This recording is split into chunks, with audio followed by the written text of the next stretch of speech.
Amigos de Cuatro Vientos, ¿qué tal? ¿Cómo están? Qué gusto estar de nueva cuenta con ustedes en este día miércoles 3 del mes de marzo 2021, un día que va a comenzar a ponerse un poquito más y más difícil en materia climatológica, frío, nieve posiblemente en las zonas de las sierras de Baja California. Hola Alicia, ¿qué tal? ¿Cómo te va? ¿Qué Buen tal, día. Javier? Buenos días. Hay que prepararse para el frío, amigo. Es tan bonito que estaba, ¿verdad? Parecía que ya estábamos Ujú. casi a mediados de primavera. Pues no, nos están recordando que todavía es el invierno. Amigos, amigas de Cuatro Vientos, estamos en el mes de marzo. Marzo es el mes porque el día 8 se celebra el Día Internacional de la Mujer y de eso vamos a hablar en nuestro siguiente programa con Mari Carmen Rioseco. Va a ser todo un mes, Javier, en que ella va a estar desarrollando el tema sobre la situación de la mujer en México, en Baja California y en el mundo. Pero vamos a empezar nosotros con algo un poco más No, general, más mucho, universal, mucho, muy diferente. bastante interesante a largo y cortísimo Sí, plazo, Javier. miren, la nota es de Europa Press y dice así: extinguidos los grandes animales, la necesidad de cazar presas más pequeñas llevó a los humanos a desarrollar capacidades cognitivas superiores, evidenciadas por el crecimiento del volumen cerebral. Un estudio de la Universidad de Tel Aviv propone esta explicación para la evolución fisiológica, conductual y cultural de la especie humana. Desde su primera aparición hace 2 millones de años hasta la revolución agrícola hace unos 12.000 años, la nueva teoría se publicó en Quaternary Journal. Sí, el jornal cuaternario. Fíjate, en los años recientes se ha acumulado cada vez más evidencia de que los humanos fueron un factor importante en la extinción de los animales grandes y, en consecuencia, tuvieron que adaptarse a la caza menor, primero en África y luego en todas las demás partes del mundo. En África, hace 2.600.000 años, cuando surgieron los seres humanos, el tamaño medio de los mamíferos terrestres era cercano a los 500 kilos. Yo conozco algunos mamíferos que por ahí andan, Javier. ¿No? Sí, sí, sí los hay, ¿eh? Sí, Sí los hay en la actualidad, claro. sí. Justo antes del advenimiento de la agricultura, la cifra había disminuido en más de un 90% hasta varias decenas de kilos. Según los investigadores, la disminución del tamaño del juego y la necesidad de cazar animales pequeños y veloces obligaron a los humanos a mostrar astucia y audacia, proceso que exigió un mayor volumen del cerebro y luego condujo al desarrollo del lenguaje que permitía el intercambio de información. La teoría afirma que todos los medios sirvieron para la conservación de la energía corporal. Mira qué interesante cómo es que las liebres y los conejos nos ayudaron a desarrollar la inteligencia, Sí, Javier, a no, desarrollar el muy, cerebro. muy interesante. Al comparar el tamaño de los animales en las culturas arqueológicas, que representan diferentes especies de humanos en el este de África, el sur de Europa e Israel, encontraron que en todos los casos hubo una disminución significativa en la prevalencia de ejemplares que pesaban más de 200 kilos, junto con el aumento en el volumen del cerebro humano. Y relacionamos el aumento del volumen del cerebro humano con la necesidad de convertirnos en cazadores más inteligentes. Lo explicó Mickey Bendor, que es el autor de este estudio. Por ejemplo, la necesidad de cazar docenas de gacelas en lugar de un elefante generó una presión evolutiva prolongada sobre las funciones cerebrales de los humanos, que ahora gastaban mucho más energía en el movimiento y en los procesos de pensamiento. La caza de animales pequeños, constantemente amenazados por los depredadores y por tanto muy rápidos, requiere una fisiología adaptada a la persecución, así como herramientas de caza más elaboradas. La actividad cognitiva también aumenta a medida que el seguimiento rápido requiere decisiones rápidas basadas en un conocimiento fenomenal del comportamiento de los animales, información que debe almacenarse en una memoria más grande, y esta memoria más grande pues es el cerebro Así que es. creció. Y finalmente Qué vamos generando interesante, también Javier. muchísimo mayor intelectualidad, muchísimo más conocimiento y por lo mismo mejor capacidad de razonamiento y bueno, finalmente. Aunque algunos se quedaron, yo creo que en la casa de los mamuts. Sí, cuando te decía que las conozco grandes mamíferos de 500 kilos, me refería a los actuales de 2 pies que andan en vehículos automotores y que entran a los ¿No? restaurantes. Y sí hay Javier, gorditos sí, que, claro, que ya los no viven alcanzan. en la calle, viven en sus casas, en sus camas. Ahí Ya no viven pueden tirados salir. porque no pueden salir del peso Oye, que los aguanta. qué interesante esto, como la agilidad de los animales más pequeños obligó a los seres humanos a pensar con qué herramientas, qué manera de moverse ellos, qué estrategias usar para poder cazar a esos animales más pequeños que a los que habían Sí. estado acostumbrados.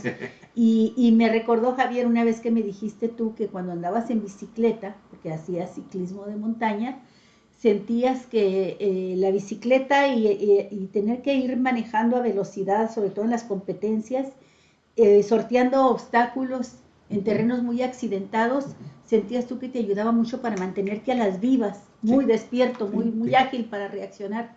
Tiene que ver con eso. Sí, claro. Los seres humanos cambiamos muchas de las conductas que tenían nuestros antepasados con algo que tuvimos que sustituir con el juego, Así es. con los deportes. Y lo Y cierto ese es que, puede ser un caso, ¿no? sí, lo cierto es que la inactividad y el sedentarismo ha provocado que mucha gente pues, no desarrolle su inteligencia. Yo por eso decía que muchas personas se quedaron en este momento pues en la época de la casa de los mamuts. Así Y eso estaban esperando que les llevaran de comer. Y ya sin mamuts, ya no mamuts. Ya, nada más quedan ellos como mamuts. Nada más no mamuts. Ellos Bueno, quedan como mamuts. vamos a otra Vamos. nota. Sí. Cortan flujo de dinero a Cabeza de Vaca, al gobernador de Tabasco.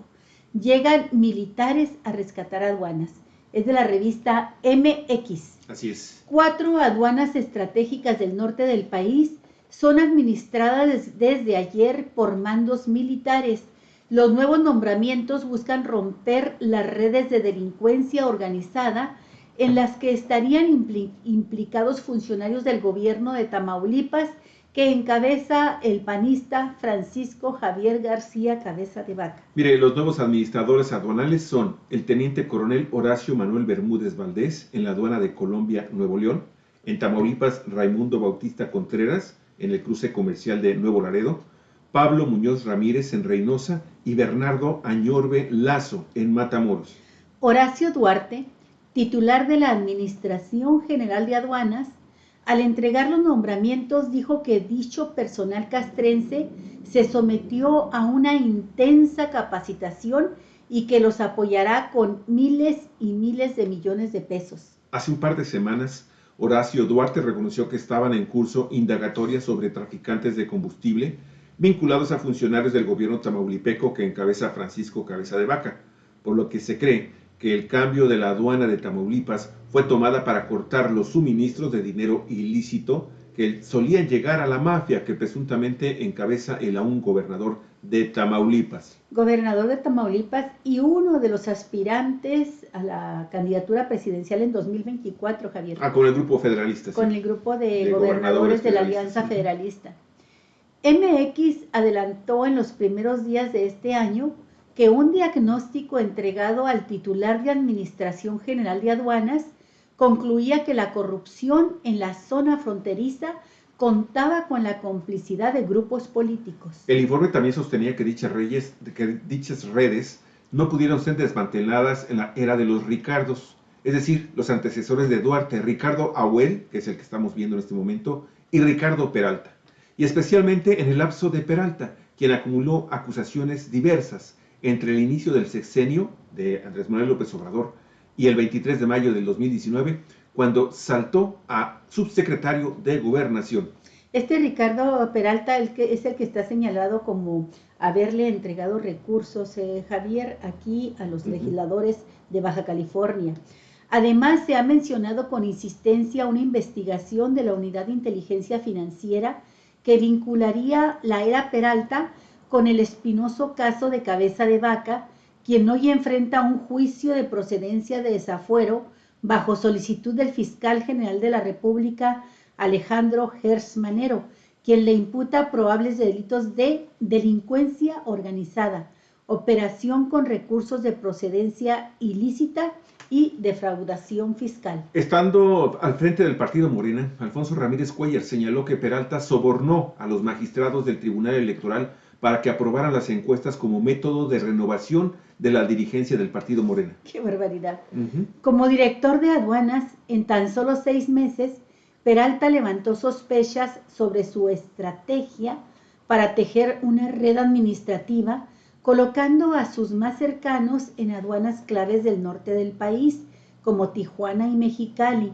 Y en Baja California también se le vinculó al escándalo de presuntos sobornos a diputados de la 22 legislatura estatal, algunos de ellos reelectos en este Congreso, para que aprobaran la llamada Ley Bonilla, con la cual se ampliaba de 2 a 5 años el mandato del gobierno del morenista Jaime Bonilla Valdés. Y en medio año, como subsecretario de Gobernación, Ricardo Peralta acumuló quejas.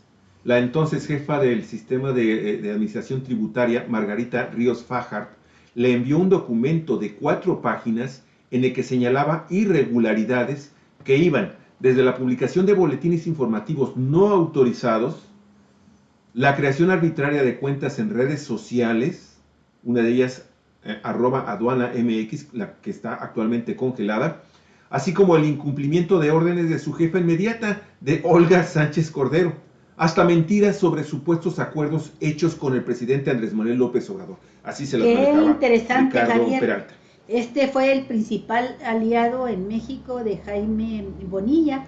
De hecho, Ricardo Peralta escribió algunos artículos muy sesudos, ¿verdad?, argumentando las razones por las cuales Bonilla debía de continuar en el gobierno 5 años en vez de 2 años para los que había sido electo. Así es, entonces, pues creo que está en la línea de investigación, tanto de la unidad de inteligencia como también de la función pública, este señor Ricardo Peralta, y espero que dentro de poco se sume también información que de seguro ya tiene el nuevo administrador de las aduanas en el país, para que puedan proceder en contra de este personaje que también es muy nefasto. Fíjate, no sé cómo se les coló ahí en el gobierno federal, pero bueno. Pues a veces pasa, lo importante es que los detecten y que los echen fuera y los castiguen si es que cometen ilícitos, Javier. Sí. Vamos a otra nota. Lorenzo Córdoba amonesta otra vez al presidente López Obrador por uso político, dice ahora, de las vacunas. La nota es de MX, amigos y amigas, y dice lo siguiente. Lorenzo Córdoba y sus muchachos no se dan por vencidos. Acaban de sacar otra tarjeta amarilla a las huestes de Andrés Manuel López Obrador, esta vez para que los funcionarios públicos vinculados a Morena no pidan la credencial de elector cuando apliquen programas sociales. ¿Recuerdan las imágenes de servidores de la nación solicitándolo en las filas de vacunación? A pesar de que el Tribunal Electoral del Poder Judicial de la Federación ha echado atrás varias decisiones del INE, por cierto, en sesiones privadas, como la de ordenar que el presidente López Obrador no hable de elecciones, va un nuevo intento por garantizar la equidad en estos comicios, los más grandes de la historia. Mire, en estos momentos la Comisión de Quejas del Instituto que preside el consejero Ciro Murayama está concediendo nuevas medidas cautelares en busca de garantizar que el voto sea libre y la cancha sea pareja. Se trata de una solicitud que hizo el Partido Acción Nacional para que el árbitro saque una tarjeta amarilla a Morena en el tema de los programas sociales. Este partido ha recurrido a la estrategia de hacer notar al electorado que los programas sociales que hoy benefician a millones de mexicanos, incluida la aplicación de vacunas gratuitas a la ciudadanía contra el COVID-19, son beneficios que son posibles gracias a Morena. En el Senado sí tenemos incluso hasta constancia en imágenes que ha hecho estas actitudes con los programas sociales y los programas de gobierno el presidente municipal que está afiliado al partido Morena, ¿sí? Armando Ayala Robles, perdón.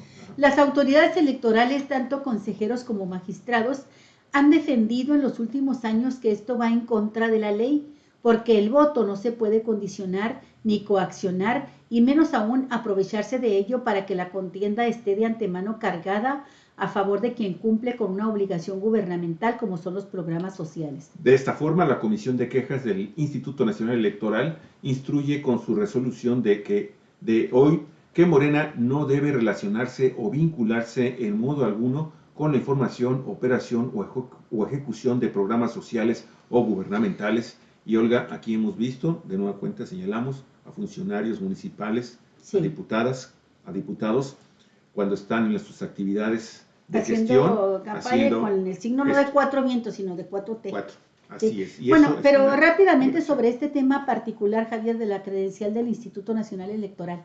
Hay que decirlo porque así fue, Javier. Fue un día que se estuvo pidiendo en la Ciudad de México, el primer día cuando arrancó la vacunación, cuando mucha gente que no correspondía a las, hoy no, alcaldías, pero a las zonas, pues, a las jurisdicciones donde se aplicaría la vacuna, mucha gente se formaba en la fila, aunque fuera de otra zona, y esto fue una de las causas que provocó que las colas se hicieran larguísimas y las esperas hasta de 5 horas el primer día de vacunación. Y la manera en que encontraron para estar viendo si correspondía la vacuna y si la persona era de esa zona fue pedir la credencial del INE y le tomaban una fotografía. Esto levantó protestas de ciudadanos y de inmediato Claudia Sheinbaum salió en una conferencia de prensa a decir que no se pediría la credencial y lo propio hizo por la noche el mismo doctor Hugo López-Gatell en su conferencia vespertina. Entonces no es un problema que esté presente ni que se haya generalizado y que sucedió mientras se ponía orden en la vacunación, Javier. Eso hay que decirlo porque también es la otra parte de la noticia en esto. Muy bien, ¿no? muy bien. Bueno, vamos a continuar, amigos y amigas. Jordana González de Contralínea trae también otra información muy interesante porque sabe que con el tema de la COVID-19 nos hemos olvidado de otras enfermedades que son muy graves, que todavía tampoco tienen una sanación completa, sí, sino que simple y sencillamente se controla. Los enfermos con el virus de inmunodeficiencia humana, el VIH, que es el generador de la enfermedad conocida como SIDA, fíjese. En el contexto de la pandemia de COVID-19, quienes padecen el virus de la inmunodeficiencia humana, así como los enfermos de SIDA, que se atienden en el sistema público de salud, se enfrentan al desabasto de medicamentos retrovirales y la suspensión del control serológico. Esto lo alertó Alain Pinzón, director de VIH-B Libre. A esto dice, se suma a las múltiples discriminaciones sufridas desde el núcleo familiar hasta la esfera social. Por otra parte, para Norma Celia Bautista Romero, quien es coordinadora de Derechos Humanos de la Asociación Humanista y Legalidad, se ha complicado la atención médica, porque antes de la pandemia la sociedad civil medio ayudaba, cuando desde el sector salud se limitaba el acceso a los medicamentos, pero ahora se quedan simple y sencillamente sin tratamiento. Alain Pinzón asegura que algunos pacientes no han tomado su medicamento de forma regular ni cuentan con su control virológico actualizado. A otros no les agendaron sus citas periódicas ni siquiera para la realización de estudios en dependencias de salud pública, porque las unidades fueron reconvertidas y atienden solo a pacientes con COVID-19. No canalizan a unidades donde sí puedan ser atendidos. Mire, por otra parte, la organización VIH-B Libre registró alrededor de 500 personas que no habían recibido el tratamiento. Por esto, en octubre del 2020, interpusieron alrededor de 90 quejas ante la Comisión Nacional de los Derechos Humanos por incumplimiento de estudios de laboratorio y atención médica, tanto en el Instituto Mexicano del Seguro Social como en el ISSSTE. Fue a raíz de ello que este último, el ISSSTE, se puso las pilas, dice Pinzón. Interrumpir la medicación puede afectar gravemente a los pacientes. La especialista en derechos humanos, Norma Celia Bautista, explica que las consecuencias pueden ir desde afectaciones a la salud hasta perder la vida. Ahorita no podríamos ni siquiera desagregar si hubo una afectación de personas que perdieron la vida, por ejemplo, porque no se sabe si sufrieron ese impacto. Y agregó que es una situación muy desoladora la falta de atención médica. Entendemos que esta pandemia de la COVID-19 es importante y que hay un montón de gente que está muriéndose y se debate entre la vida y la muerte. Me parece que es un pretexto perfecto para que las autoridades del Seguro Social, Petróleos Mexicanos, las Fuerzas Armadas, pues simple y sencillamente no hagan sus chambas. Hasta el año pasado, México registró 312.942 casos diagnosticados con VIH, de acuerdo con la Dirección de Vigilancia Epidemiológica de Enfermedades Transmisibles de la Secretaría de Salud. Quienes son VIH positivos están inmunocomprometidos y eso se vuelve una vulnerabilidad ante la pandemia. Impresionante, amigos. Ojalá esto pronto también se tenga atención, no nada más en esta enfermedad. Hay infinidad de enfermedades más que han comenzado a ser desatendidas y nos consta. La verdad es que se ha caído el tema de las consultas, no hay médicos especialistas en muchas instituciones y obviamente eso está impactando en la salud de mucha gente que no está padeciendo COVID-19, no tiene tampoco el coronavirus que provoca esta enfermedad, pero también están viendo perder su vida poco a poco porque no están recibiendo los tratamientos adecuados debido a la pandemia COVID-19. Mira, Javier, otro caso que me da mucho gusto, como el del ex subsecretario de Gobernación, Francisco Peralta. Este caso me da gusto porque, Ricardo Peralta, perdón, me da gusto porque va en el sentido, no de que no se presenten irregularidades, anomalías, corruptelas en el gobierno actual, sino que se castiguen cuando eso se detectan. Bien, lo hemos dicho muchas veces. Bueno, pues la Secretaría de la Función Pública multó a 3 servidores públicos del Servicio de Administración Tributaria del SAT por casi 86 millones de pesos e inhabilitó por 10 años a uno de ellos. De acuerdo con el portal Contralínea, según la autoridad, los funcionarios incurrieron en omisiones y deficiencias en su desempeño y por ello no se pudieron cobrar créditos fiscales, con lo cual ocasionaron daños al erario.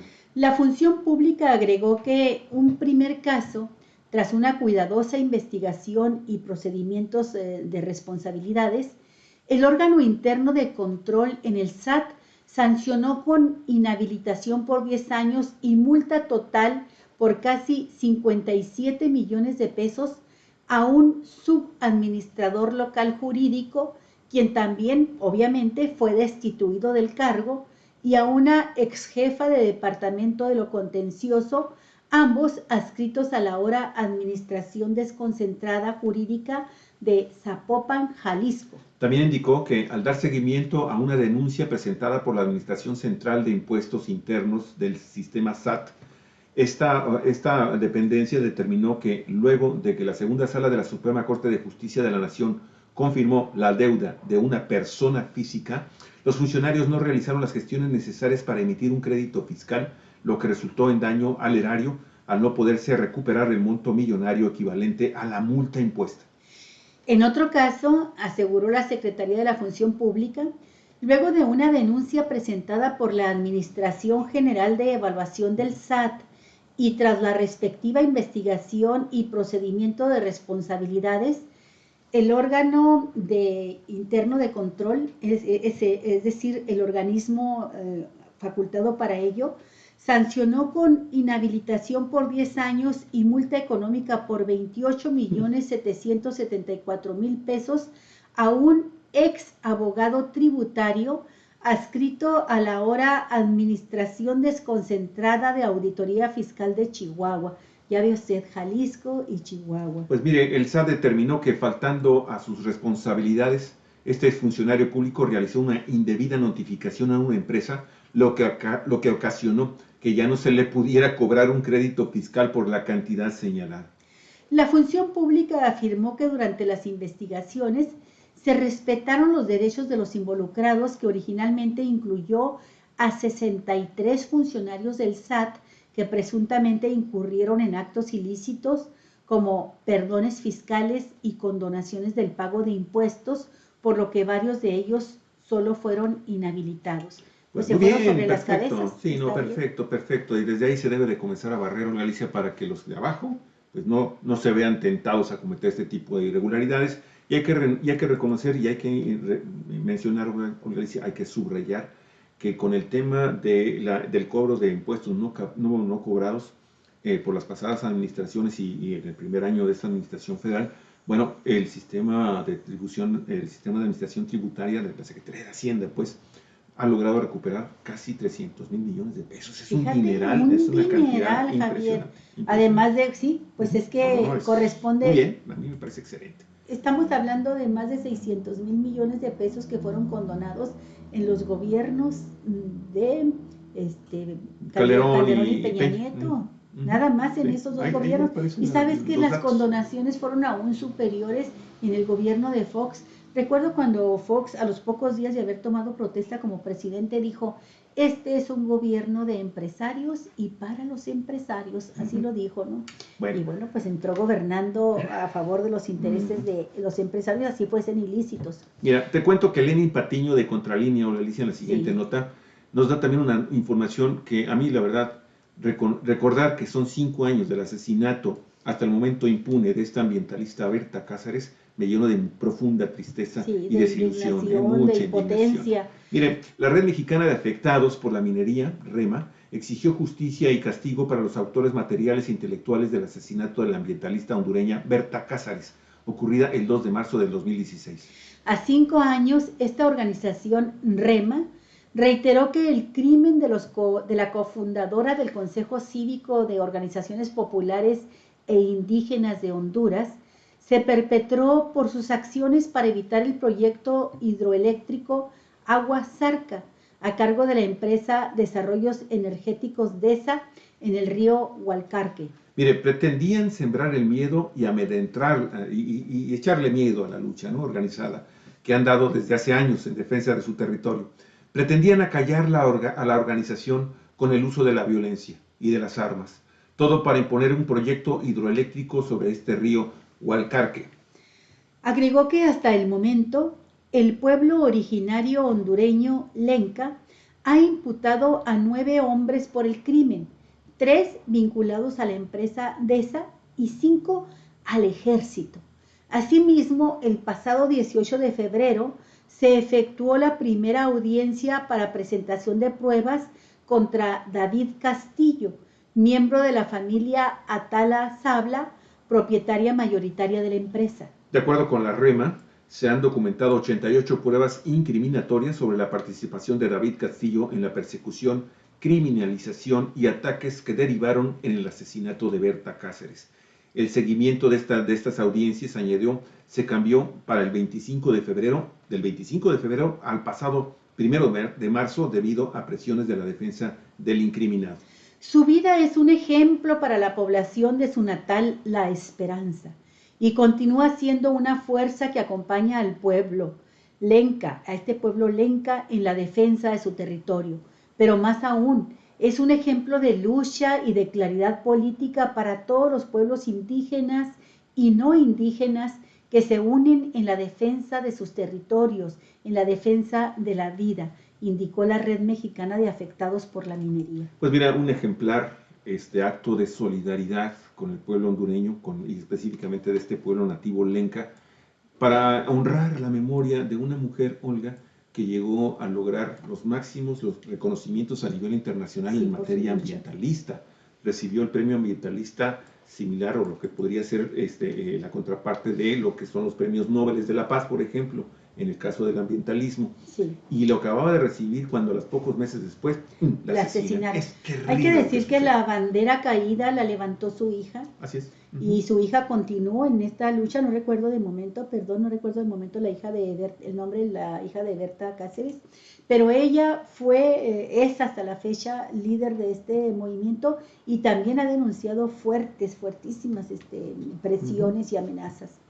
Pues hay que estar pendiente del caso, Javier.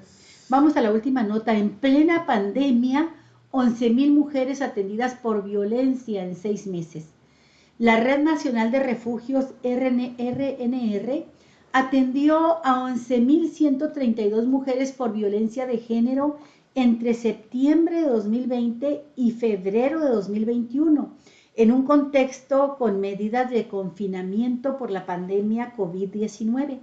El 75% de las víctimas fueron agredidas por sus parejas o exparejas, señaló la asociación.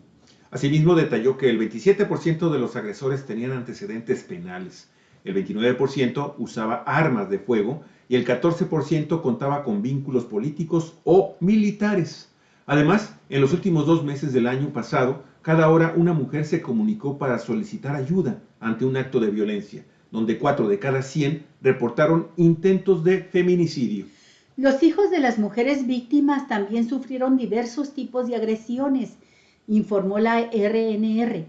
el 28% agresiones físicas, otro 28% agresión psicológica, el 22% agresión patrimonial y el 16.5% por trata infantil. Además, casi el 6% agresión sexual. De igual forma, esta red y el Observatorio Ciudadano Nacional de Feminicidios y Católicas por el Derecho a Decidir informaron los resultados de la campaña Distancia Segura y Sin Violencia, efectuada asimismo entre los meses de septiembre del 2020 y febrero de este año 2021.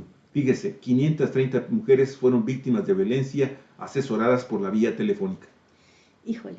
Si bien en la mayoría de los casos de violencia atendidos, las agresiones fueron cometidas por parte de las parejas o personas conocidas de la víctima, también fueron atendidos diversos casos de desaparición de mujeres, así como casos de feminicidio cometidos por desconocidos, lo que evidencia que la violencia comunitaria prevalece a pesar de la pandemia por COVID-19, informaron las asociaciones. Finalmente, las edades de las mujeres atendidas por la campaña oscilan entre un año y 76, imagínese usted. Sin embargo, el rango de mayor atención es de los 30 a los 40 años de edad.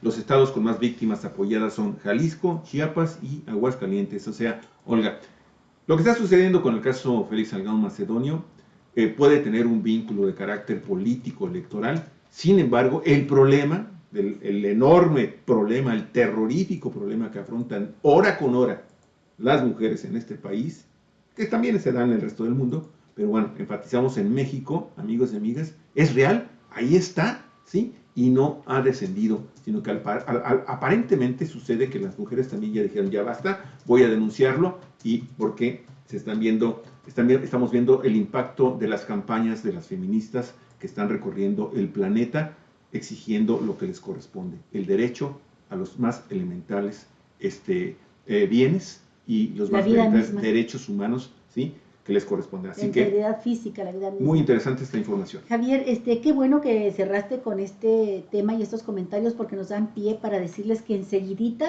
en unos 3-4 minutos más, estaremos con Mari Carmen Río Seco.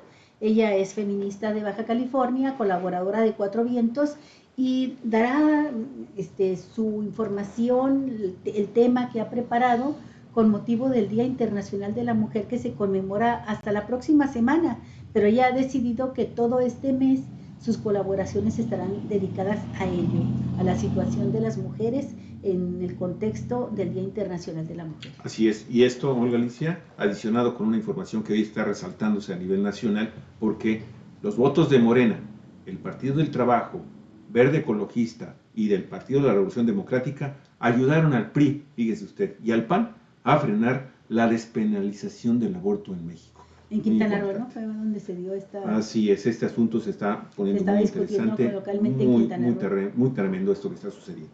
Bueno, vamos amigos, Cuatro Vientos, periodismo en la red donde todas las voces encuentran eco.